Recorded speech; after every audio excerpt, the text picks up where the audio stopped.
कोई व्यक्ति दूसरे का अपमान क्यों करता है? क्या आपने कभी विचार किया है? वैसे तो हम भी बिना कारण बहुतों का अपमान करते हैं। हमारा अपना अपमान भी बहुत बार होता है। संसार का सारा व्यवहार एक दूसरे का अपमान करने पर टिका है।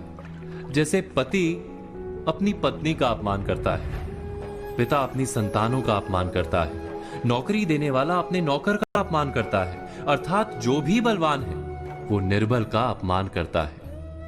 यदि हम शक्तिमान हैं तो अपमान के बदले में लड़ाई करते हैं, और यदि लड़ने की शक्ति नहीं होती तो हम अपमान सह लेते हैं, स्वयं को निर्बल और असहाय मान लेते हैं। हमें छोटे होने का एहसास होता है। ऐसा प्रतीत होता है जैसे हमारी आत्मा कुचली गई हो। किंतु कोई किसी का अपमान क्यों करता है?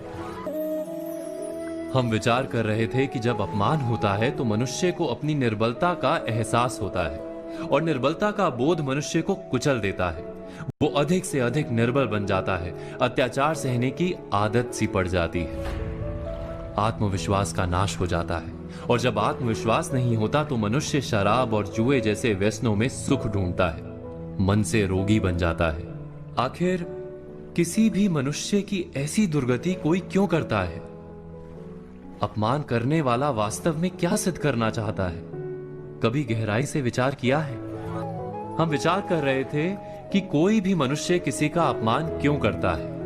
वास्तव में हम किसी का अपमान करते हैं उसकी निर्बलता सिद्ध करने के लिए, यह बताने के लिए कि हम अधिक शक्तिमान हैं। अर्थात वास्तव में अपमान करने वाला स्वयं अपने आप को शक्तिमान या बलवान सिद्ध करने का प्रयास कर रहा है।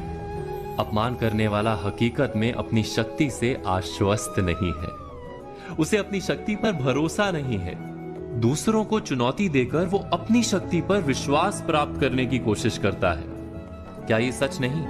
हम बात कर रहे थे कि जब हम किसी का अपमान करते हैं तो वास्तव में इतना ही प्रकट करते हैं कि हमें अपने बल पर भरोसा नहीं। हमें ये संसार एक अविरत संघर्ष प्रतीत होता है, कभी ना रुकने वाली एक जंग सी दिखाई देती है। हम अपने निकट आने वाले सभी को प्रतिद्वंदी मानते हैं, फिर वो पति या पत्नी ही क्यों ना हो। हमें निरंतर लगता है कि हमें अपनी शक्ति सिद्ध करनी होगी, अन्यथा हमारा शोषण होगा, हम किसी के गुलाम बन जाएंगे। किंतु क्या हमने कभी विचार किया है कि दूसरों को प्रतिद्वंदी अर्थात दुश्मन मानने के बदले कलीग मान लें, हमारी सहायता करने वाले सहयोगी मान लें, अर्थात दूसरे व्यक्ति को प्रेम करें तो उसका अपमान करना आवश्यक ही नहीं होगा।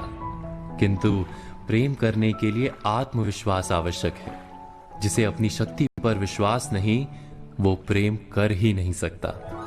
अर्थात जिसका हृदय आत्मविश्वास से भरा होता है, ना वो अपमान करता है, ना अपमान को स्वीकार करता है। क्या ये सत्य नहीं? इस तथ्य पर विचार अवश्य कीजिएगा।